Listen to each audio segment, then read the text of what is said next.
आजकल social media में इस बात को लेकर धूम है कि रिपब्लिक का यह भारतीय जनता पार्टी का चाटुकार संपादक आखिर सत्ता से सवाल क्यों कर रहा है। कहने को दोस्तों आज मैं चर्चा इस एक पत्रकार की कर रहा हूं, मगर इसके जरिए पूरे गोदी मीडिया का खेल आपके सामने स्पष्ट हो जाएगा। The whole thing is that कि भैया सबसे बड़ा रुपया। सही सुना आपने दोस्तों। रिपब्लिक का संपादक अपने अंग्रेजी चैनल में आए दिन सत्ता से सवाल कर रहा है, मगर इसका जो हिंदी चैनल है वो अब भी जहर उगल रहा है।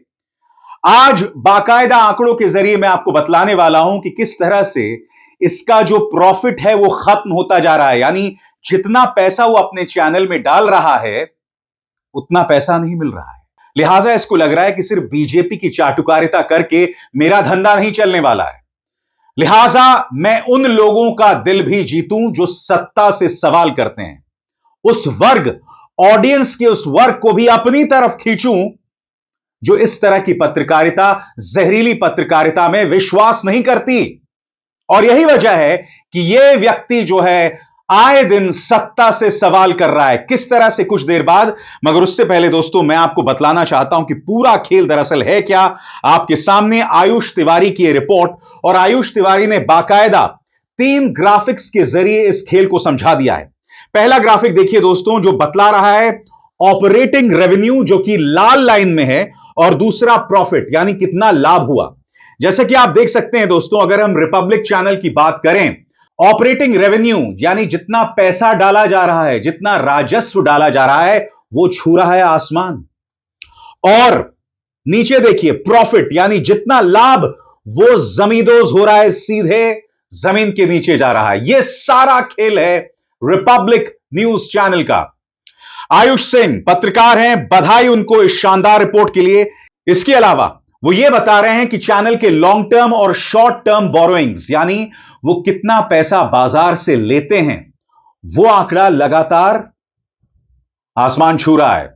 मगर आप देखिएगा कैश यानी कितना पैसा मिल रहा है, वो फिर जमींदोज हो रहा है। Long term and short term borrowings आसमान में और कैश जमीन में। सरल शब्दों में, अगर यह व्यक्ति सत्ता से सवाल कर रहा है तो उसका कारण है पैसा, उसका कारण है खत्म होता लाभ, खत्म होते प्रॉफिट्स। और यही वजह है कि आए दिन वो सत्ता से सवाल कर रहा है। और मैं आपके सामने एक एक करके उसकी मिसाल पेश कर रहा हूं। सबसे पहले करीब 1 मिनट का क्लिप है, और यहां पर वो मध्य प्रदेश सरकार से सवाल कर रहा है कि तुमने 70 लाख रुपए पटाखों पर लगा दिए। कभी इसने आज तक सवाल नहीं किया। यहां पर वो डबल इंजन सरकार की दुहाई दे रहा है। याद कीजिए, यह वही पत्रकार है जब दिवाली में पटाखे फोड़े जाते हैं तो अपने चैनल से अपील करता है कि सब लोग जाइए, खुलकर प्रदूषण मचाइए, खुलकर पटाखे फोड़िए। और अब भारतीय जनता पार्टी सरकार ने पटाखों में जो 70 लाख रुपए फूंक दिए, 7 मिलियन रुपीस, उसका जिक्र कर रहा है। सुना जाए। Ladies and gentlemen, I want to ask the Bharatiya Janata Party, the BJP, which is in power in New Delhi and in the state of Madhya Pradesh, whether they have forgotten the promises that they made to the people when they were elected. Look at these visuals tonight, ladies and gentlemen. This is the image some BJP leaders are trying to send of their new ideology. When you spend 7 million rupees on 5 to 10 minutes of a firecracker display, when a BJP MLA says, yes, I spent 70 lakh rupees on firecrackers. There's a new trend among BJP leaders to display money, display connections, display celeb connections, have a celeb life, fly private jets all the time, buy the most expensive cars. BJP leaders and leaders in BJP and BJP coalition governments own large and huge amounts of property. Ladies and gentlemen, while this is happening, I show you the other side tonight. The BJP must know that a pregnant woman in Madhya Pradesh's Rewa district died in agony after being stranded near a flooded bridge for nearly 2 hours. There is a health crisis with 6 children with thalassemia who have been tested positive for HIV, which means they were given HIV-infected blood transfusions. और यही नहीं दोस्तों, याद कीजिएगा, अरावली की पहाड़ियों को बचाने को लेकर तमाम जगहों पर अभियान चल रहा है। पर्यावरण मंत्री भूपेंद्र यादव, जो अमूमन खामोश रहते हैं, वो सामने आकर इंटरव्यू दे रहे हैं, मगर नहीं, रिपब्लिक का संपादक यह स्वीकार करने को तैयार नहीं है। वो सत्ता से सवाल कर रहा है। कैसे?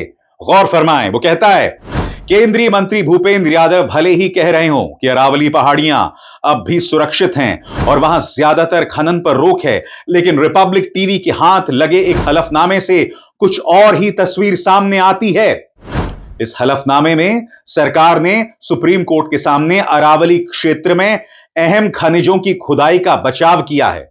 दस्तावेज में अरावली पहाड़ियों में खनिजों के बड़े भंडार होने का जिक्र है। ऐसे में आज की बहस का सवाल, क्या अरावली को हरा भरा और सुरक्षित रखने का वादा खुद सरकार के रुख से उलट साबित हो रहा है? यानी कि अब रिपब्लिक का यह संपादक सरकार अपनी तरफ से जो हैंडआउट कर रही है ना, उसे मान नहीं रहा है, पड़ताल कर रहा है, सत्ता से सवाल कर रहा है, जो हमारे मंच पर होता है, जो पत्रकार का दायित्व होता है। मगर जैसे ही इसका धंधा मंदा हो रहा है, जैसे मैंने कहा ना, the whole thing is that कि सबसे बड़ा रुपया आयुष सिंह की इस रिपोर्ट से साफ है कि रिपब्लिक का जो प्रॉफिट है वो लगातार खत्म हो रहा है, और इसी के चलते अब वो सत्ता से सवाल कर रहा है। वो ये भी कह रहा है कि डेमोक्रेसी की इतनी खूबसूरती है कि मैं chief justice of India, retired chief justice of India से इंटरव्यू भी कर रहा हूं और उनसे सवाल भी कर रहा हूं। सुनिए किस तरह से छाती ठोक कर कह रहा है रिपब्लिक का यह संपादक। Ladies and gentlemen, this is I'm getting a lot of calls tonight. I'm getting a lot of calls tonight, and people are saying tonight that Arnab, that was a rare television moment. That was a rare television moment when you interviewed and grilled the former Chief Justice of India. बहरहाल आपको याद होगा, ये वही पत्रकार है, याद कीजिएगा क्या ड्रामा किया था इसने सुशांत सिंह राजपूत की आत्महत्या के दौरान। याद है कि भूल गए आप? फिर से देखिए इसका ड्रामा। ड्रग दो, ड्रग दो, ड्रग दो, ड्रग दो, ड्रग दो, मुझे ड्रग दो, मुझे ड्रग्स दो, मुझे ड्रग दो, मेरे लिए गांजा लाओ, चरस लाओ, एमडीएमए लाओ, एक्सक्यूसी लाओ, मुझे ड्रग्स दो, मुझे ड्रग्स दो। मानो ड्रग्स के नशे में ये लोग पत्रकारिता कर रहे थे। और अब चूंकि धंधा मंदा हो रहा है, अब चूंकि नफरत बिक नहीं रही है, लिहाजा अपने अंग्रेजी चैनल में ये अब सत्ता से सवाल पूछ रहे हैं। हालांकि इनका जो हिंदी चैनल है वही नफरत परोस रहा है। उसकी मिसाल कुछ देर बाद, मगर आपके सामने दोस्तों अब ये देखिए। जैसा कि आप जानते हैं, अगस्टा वेस्टलैंड मामले में क्रिश्चियन मिशेल को बेल मिल गई है। यहां पर यह सरकार से सवाल पूछ रहा है। हालांकि वो अभी सीबीआई कस्टडी में है, हालांकि क्रिश्चियन मिशेल सीबीआई कस्टडी में है, मगर सरकार यह कैसे होने दे रही है? आखिरकार क्रिश्चियन मिशेल को बेल कैसे मिल रही है, पूछता है भारत। जैसे मैंने कहा ना दोस्तों, जैसे ही धंधा मंदा हुआ, अब सत्ता से सवाल भी पूछा जा रहा है। क्योंकि अधिकतर न्यूज चैनल्स का क्या मॉडल होता है? अधिकतर न्यूज चैनल्स का यह मॉडल होता है कि बेशक आपको फायदा ना हो रहा हो, मगर सरकार की तरफ से आपको लगातार विज्ञापन मिलते हैं, विज्ञापन का पैसा मिलता है, और इससे कई लोगों की रोजी रोटी चलती है। और सवाल सिर्फ न्यूज चैनल्स का नहीं है, हमारे डिजिटल वर्ल्ड में भी ऐसे कई पत्रकार हैं जो अलग अलग सरकारों से, विपक्ष के राज्यों की सरकारों से पैसा लेते हैं। जी हां, पैसा लेते हैं। वो जायज है नाजायज है एक अलग बात है, मगर एक पत्रकार होने के नाते आपको किसी भी सरकार, किसी भी पॉलिटिकल पार्टी से पैसे नहीं लेने चाहिए। मगर डिजिटल प्लेटफॉर्म्स में भी ऐसा हो रहा है जैसा कि न्यूज चैनल्स में होता है। आगे गौर फरमाएं किस तरह की पत्रकारिता कर रहा है यह व्यक्ति। बधाई हो अर्नब तुम्हें। फिर देखिए साहब, टर्की से विमान भारत आ रहे हैं। इसको लेकर यह सत्ता से सवाल कर रहा है कि टर्की तो भारत विरोधी है, टर्की तो पाकिस्तान परस्त है, तो फिर टर्की की विमान जो है वो भारत से उड़ान कैसे भर रही है, पूछता है Bharat. Ladies and gentlemen, I want to ask the government whether the government itself is sure of its policy vis-a-vis Turkey. What's going on? What is the central government doing? And let me start with a fact. Last night, a flight took off from Chhatrapati Sambhaji Nagar airport and came in to the New Delhi airport. Don't be shocked, ladies and gentlemen. That flight was a Turkish plane with a Turkish Airways pilot. और आगे बढ़ने से पहले एक जरूरी संदेश। मेरे कार्यक्रमों के लिए आप नोटिफिकेशन का इंतजार मत कीजिए। मेरे चैनल में जाइए और खुद जाकर कार्यक्रम देखिए और रहिए अपडेटेड। और मैं आपको याद दिलाना चाहूंगा, इसी ने उस तिहाड़ी पत्रकार पर ताना भी मारा था। 15 करोड़ का ताना याद है कि भूल गए? फिर से सुनिए। Do you think Doordarshan will do a program like this? Do you think Doordarshan is going to question the central government? Do you think the anchors on Doordarshan who are paid, I don't know, 15 crore rupees nowadays, I'm told, 15 crore rupee anchors paid by the government are going to ask this question tonight? They won't. They won't. We will ask the questions tonight, right? Because, you know, I don't expect a 15 crore anchor of the government to ask this question tonight. Arnab is asking this question. और एक बार नहीं, दो बार। याद है कि भूल गए? फिर से सुनिए। The 15 crore anchor paid by the government of India cannot ask this question. But I'm asking this question on your behalf. आप में से जो लोग नहीं जानते हैं, नवनीत सहगल प्रसार भारती के पूर्व चेयरमैन, जिन्हें धक्के मारकर बाहर निकाल दिया गया। नवनीत सहगल 15 करोड़ देकर इस तिहाड़ी पत्रकार को दूरदर्शन लेकर आए थे। तिहाड़ी पत्रकार इसलिए क्योंकि इसने तिहाड़ जेल में पत्रकारिता का नाम रोशन किया था। यही वजह है कि रिपब्लिक का संपादक अब उसे ताने मार रहा है। मगर अगर आप यह सोच रहे हैं कि कुत्ते की पूंछ सीधी हो गई, तो आप गलत सोच रहे हैं, क्योंकि इनका हिंदी चैनल अब भी वही जहर उगल रहा है। यानी कि मॉडल साफ है दोस्तों। अंग्रेजी का चैनल सत्ता से सवाल करे, क्योंकि अंग्रेजी के चैनल से सही मायने में पैसा आता है, मगर हिंदी का चैनल वही नफरत परोसता रहे। यानी कि एक नेटवर्क के जरिए जनता को 2 बार बुद्धू बनाया जाए। एक चैनल नफरत परोसे और नफरती चिंटुओं को अपनी तरफ खींचे, और दूसरा चैनल सही पत्रकारिता करने की कोशिश करे, और जो सत्ता से सवाल करते हैं, जो जनता सत्ता से सवाल करती है, जिसकी संख्या करीब 50 से 60 करोड़ है, उन्हें अपनी तरफ खींचा जाए। बहरहाल, मैं आपको बतलाना चाहता हूं दोस्तों कि इनका हिंदी का चैनल किस तरह की नफरत परोस रहा है, एक एक करके आपकी स्क्रीन पर ये देखिए। रिपब्लिक भारत, जुमे पर बुर्का ब्रिगेड की साजिश, ओवैसी गैंग पर टूट पड़ी योगी फोर्स, पूरी दुनिया से भगाए गए पाकिस्तानी। फिर देखिए साहब, सबसे जहरीला कार्यक्रम जो रिपब्लिक न्यूज में 2 दिन पहले चला था आपके स्क्रीन पर। ममता ने जलाई घुसपैठियों की बस्ती, मिल गए सारे सबूत, गिरेगी सरकार, अखिलेश पर योगी का तगड़ा एक्शन शुरू।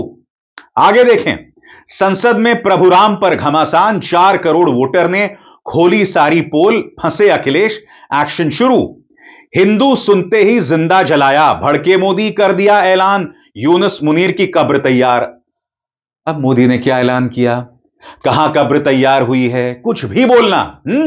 आगे साहब, 4 देश बांग्लादेश को मिटाएंगे, जिहादियों को ठोकेंगे नागा साधु, उतरी योगी फोर्स, यूनुस को होगी फांसी। अरे भाई, कहां योगी आदित्यनाथ और कहां मोहम्मद यूनुस, बांग्लादेश की अंतरिम सरकार के राष्ट्रपति।